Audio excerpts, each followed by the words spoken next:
சுயசரிதையில் குறிப்பிட மறக்கவில்லை பாபர்.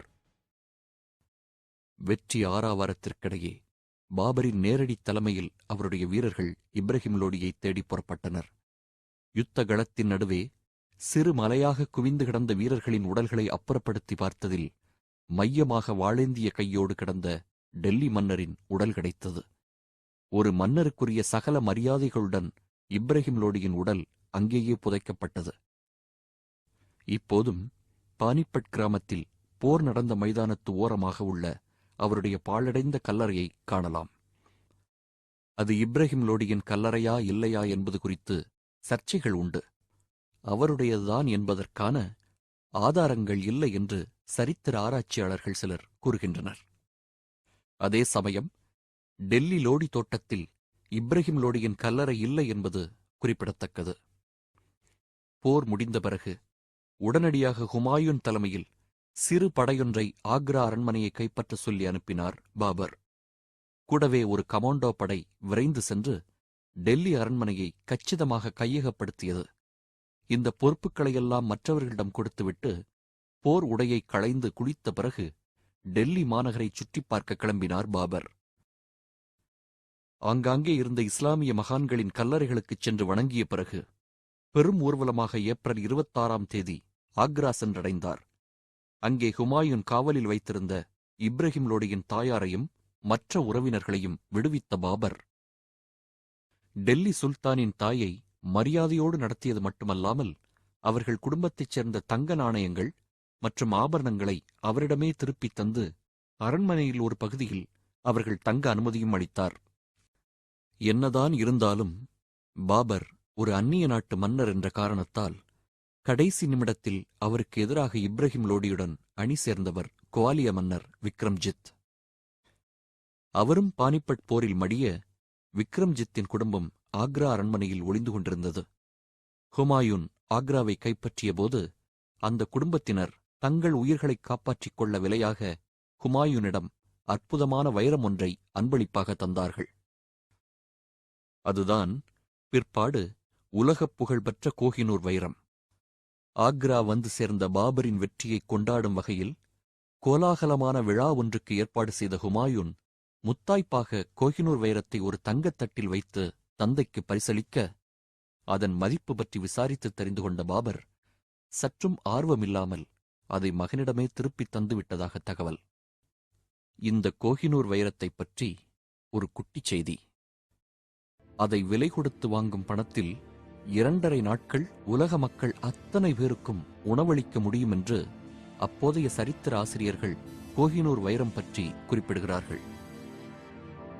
முதலில் அலாவுதீன் கில்ஜியின் சேனாதிபதி மாலிக் கஃபூரால் ஆந்திராவிலிருந்து கைப்பற்றப்பட்ட கோஹினூர் வைரம் பிற்பாடு குவாலியர் மன்னர் குடும்பத்துக்குச் சென்று ஹுமாயூன் கைக்கு வந்து பாரசீக மன்னர் ஷா தாமாஸ் கைக்கு போய் பிறகு தட்சிண பீடபூமியை ஆண்ட நிஜாம் ஷாவை அடைந்தது.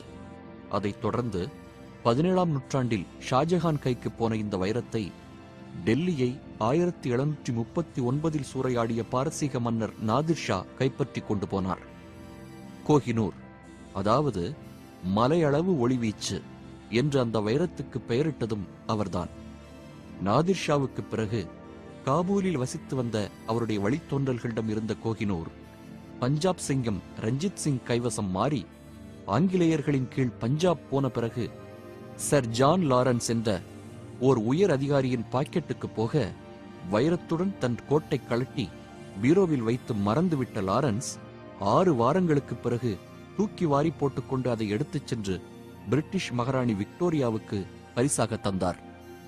ஆக இன்று வரை பிரிட்டிஷ் கிரீடத்தை கப்சிப் என்று அலங்கரித்து வருகிறது சரித்திர பிரசித்தி பெற்ற கோஹினூர் வைரம். பாபர் பாதுஷாவிடம் மன்னிப்பு கேட்டுக்கொண்டு அவரை தொடர்வோம். ஆக்ராவிலும் டெல்லியிலும் பல புகழ்பெற்ற மாளிகைகளையும் அரண்மனைகளையும் உள்ளே இருந்த கசானாக்களையும் சுற்றி பார்த்த பாபர், இந்தியா இப்படி ஒரு பணக்கார நாடா என்று பிரமித்தார். பிறகு தன் வெற்றிக்குக் காரணமான தளபதிகளுக்கும் போர் வீரர்களுக்கும் தங்க நாணயங்களையும் ஆபரணங்களையும் பரிசளித்தார். பிரதம தளபதியாக இருந்த ஹுமாயூனுக்கு 4 லட்சம் ரூபாய் அன்பளிப்பாக தந்து கௌரவித்தார். இது ஹுமாயூனின் முதல் சம்பளம். சும்மா இல்லை.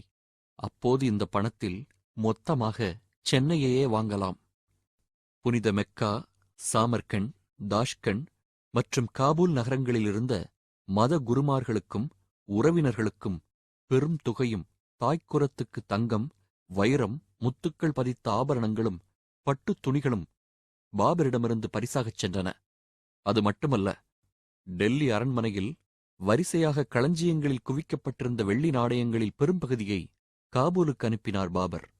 அங்கே வசிக்கும் ஒவ்வொரு குடிமகனுக்கும் ஒரு வெள்ளி நாணயம் பரிசாகத் தர வேண்டும் என்ற ஆணையுடன். இந்தச் செல்வம் ஒரு பரிவாரமாக சில மாதங்கள் கழித்து காபூல் சென்றடைந்து நாணயங்கள் விநியோகிக்கப்பட்டபோது அங்கே தெருக்களில் மக்கள் பாபர் வாழ்க என்று குதூகலமாக குரல் கொடுத்தவாறு ஆனந்தக் கூத்தாடினார்கள் என்கிறது சரித்திரக் குறிப்பு. இந்த தருணத்தில் இப்ராஹிம் லோடியின் தாய் தன் மகனை போரில் கொன்ற பாபர் மீது அடக்க முடியாத கோபத்திலும் வெறுப்பிலும் இருந்தார். போகப் போக அது கொலை வரியாக மாறியது. கடைசியில் திகைப்பூட்டும் சதித்திட்டம் ஒன்று உருவானது. இந்திய உணவு வகைகளை பாபர் ருசி பார்ப்பதில் ஆர்வம் காட்டியதால் அரண்மனை சமையலறையில் இந்திய சமையற்காரர் ஒருவரும் பணியில் இருந்தார். இது தெரிந்த இப்ராஹிம் லோடியின் தாயிடமிருந்து கடுமையான ஒரு விஷம் சமையற்கட்டுக்கு ரகசியமாக கடத்தப்பட்டது. எந்த உணவு தயாரித்தாலும் மன்னருக்கு முன் அதை ருசி பார்க்க நியமிக்கப்பட்டிருந்த உதவி சமையற்காரர்கள் இருவருக்கு லஞ்சமாக 4 கிராமங்கள் கொடுப்பதாக வாக்களிக்கப்பட்டன. தலைமை சமையற்காரருக்கும் கிராமங்களும் பெரும் செல்வமும் தருவதாக இப்ராஹிம் லோடியின் தாய் சொல்லி அனுப்ப பாபர் உணவில் கலக்கப்பட்டது விஷம். அன்று வெள்ளிக்கிழமை குளித்துவிட்டு தொழுகை முடிந்த பிறகு பகல் உணவுக்கு மந்திரி பிரதானிகளுடன் வந்தமர்ந்தார் பாபர். முயல் கறியும் மெதுவாக வறுத்த காரட்டும் வர ஒரு கை பார்த்தார். தொடர்ந்து இந்திய பிரியாணி வந்தது. அதை ஒரு வாய் சுவைத்து விழுங்கியவுடன் சாதாரணமாகவே மிகுந்த எச்சரிக்கையாக இருக்கும் பாபருக்கு ஏதோ பொறி தட்டியது. மறு வினாடி வயிற்றைப் புரட்டியது. இதோ பாபரே விளக்கட்டும். மேஜை விரிப்பு மீதே எனக்கு வாயில் எடுக்கத் தோன்றியது. சுளீர் என்று வயிற்றில் வலி கிளம்ப எழுந்து ஓடினேன். இதுவரை இப்படி ஒரு பிரச்சனை எனக்கு நேர்ந்ததே கிடையாது. எந்த வகை உணவையும் விழுங்கி ஜீரணிக்கும் நான் முதல் முறையாக பயங்கரமாக வாயில் எடுத்தேன். மறுவினாடி எனக்கு சந்தேகம் தட்டியது. சமையலறையில் பணியிலிருந்த அத்தனை பேரையும் கைது செய்யச் சொன்னேன். நாய் ஒன்றை வரவழைக்கச் சொல்லி அதற்கு அதே உணவை தர ஆணையிட்டேன். சற்று நேரத்தில் நாய் சுருண்டு விழுந்து விட்டது. கற்களை எறிந்தும் அது நகரவில்லை, மூச்சும் விடவில்லை. ஆண்டவன் கிருபையால் நான் பிழைத்திருக்கிறேன். இது எனக்கு மறுபிறப்பு, புது வாழ்வு. மரணத்தின் வாயிலை எட்டி பார்க்கிறவர்களுக்குத்தான் உயிரின் மதிப்பு முழுமையாக புரியும். எனக்கு புரிந்தது.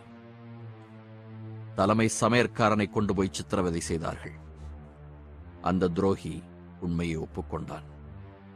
திங்களன்று வழக்கப்படி சபை கூடியது. அங்கே இந்த கொலைகார கும்பல் இழுத்து வரப்பட்டது. எல்லோரும் குற்றத்தை ஒப்புக்கொண்டு தாங்கள் தீட்டிய சதித்திட்டத்தை நடுங்கிக் கொண்டே விளக்கினார்கள். இந்த துரோகத்தை எப்படி மன்னிக்க முடியும்? உணவை ருசி பார்க்க நியமிக்கப்பட்டவர்களின் உடல்கள் துண்டு துண்டாக்கப்பட்டன. உயிரோடு சமையற்காரரின் தோல் உரிக்கப்பட்டது. விஷம் கடத்தி கொண்டு வந்த பெண் ஒரு யானையின் காலால் இடறப்பட்டாள். அந்த மகாராணி, அவள் சாகக்கூடாது.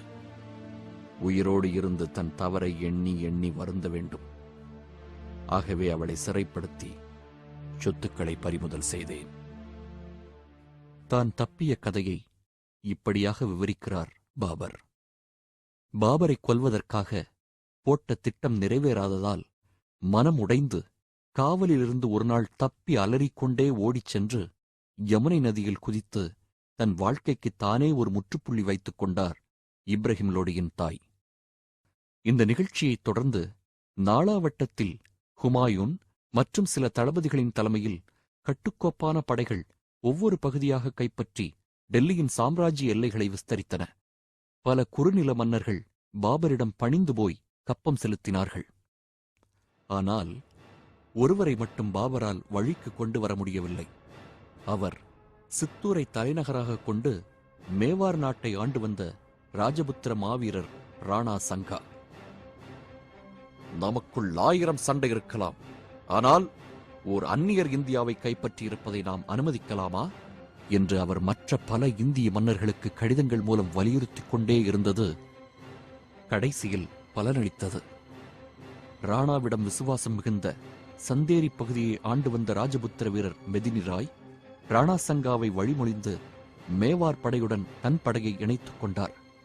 அதைத் தொடர்ந்து ஹசன் கான் என்ற சிற்றரசரும் இப்ராஹிம் லோடியின் சகோதரரான முகமது லோடியும் ராணாவின் தலைமையில் கூட்டணி அமைக்க திரண்டெழுந்த ஒரு பெரும்படை பாபருக்கு எதிராக அணிவகுத்து முரசு கொட்டியது.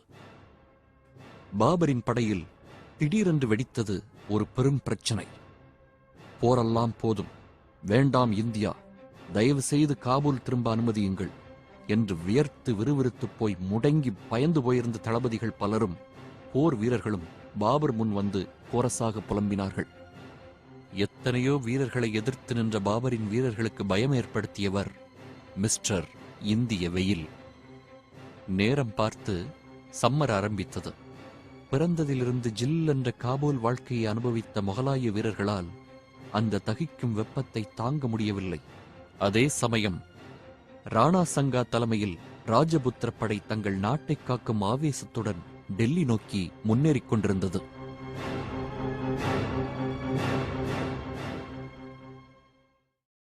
புதியதொரு சாம்ராஜ்யம்.